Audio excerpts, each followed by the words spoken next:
तो वही जैसे आज आए बैडमिंटन खेलने ग्राउंड में, तो ग्राउंड में इन्होंने रख देते आज यहाँ पे बर्तन, क्योंकि कल को है यहाँ पे भंडारा।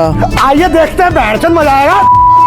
तो वही आज आ गए, तो सुबह ही हम दुकान पे सामान लेने और फिर भर के थैले में सामान चले जाते हैं फिर घर, और फिर घर आकर उठा के बैंक की किताब और उठा के अपनी देसी साइकिल चले जाते हैं फिर बैंक के लिए, और फिर बैंक में आकर करके किताब की एंट्री निकल लेते हैं फिर घर के लिए। और फिर जैसे आते हैं घर तो लग रही थी बहुत तेज भूख, तो फिर खाने में लेते हैं सबसे पहले कड़ी चावल और बूरा, और फिर आते हैं सीधा बैडमिंटन खेलने के लिए ग्राउंड पे। और अभी खेले भी नहीं थी एक चांस, और आगे थे यहाँ पे खाने के बर्तन, क्योंकि कल को है यहाँ पे भंडारा। और इन भैया से नहीं रहा जा रहा, कह रहे थे सबसे पहले हम यहाँ खाने भंडारा। और फिर घर आते हो जाते हैं रेडी, क्योंकि आज है मेरा रामीला में तगड़ा वाला सीन। और फिर आते हैं रामीला में और सोच रहे थे मेकअप करने की, क्योंकि भाई मेकअप हो या ब्रेकअप करना तो पड़ता ही है, क्योंकि इसके बिना पता नहीं चलता जिंदगी में हो क्या रहा। फिलहाल तो हम कर लेते हैं मेकअप, ब्रेकअप की सोचेंगे बाद में, क्योंकि अभी नहीं है हमारे। और फिर होकर रेडी लगा लेंगे काला टिक्का और मिल लेते हैं अपने भाइयों से। और फिर खुल जाता है पर्दा, हो जाता है ताऊ का डांस। और फिर ठा लेते हैं हम भी अपना तमंचा, और क्योंकि हमारा था आज गब्बर वाला सीन। और उस सीन की स्क्रिप्ट लिखी तो वैसे मैंने ही थी, पर इन्होंने कर दिया सीन में गड़बड़, क्योंकि इन भाई से नहीं हो पाया गब्बर का रोल। तो फिर हमने बटा लिया अपने चाचा को, इनसे करवा लिया गब्बर का रोल, और आगे तक पब्लिक को पूरा मजा। और फिर हो गई थी नाम बांटने की तैयारी, आने वाली थी हमारी भी बारी, और इनाम में दिया तगड़ी वाली चीज। और फिर हो गए थे नाम बटने चालू, और फिर करवा के आरती खा लेते छोले भटूरे जो थे एकदम भूरे भूरे, और खाकर भटूरे कर दे हमने ब्लॉग को यहीं पे एंड। और ऐसे के लिए ब्लॉग के लिए करे लाइक फॉलो कमेंट।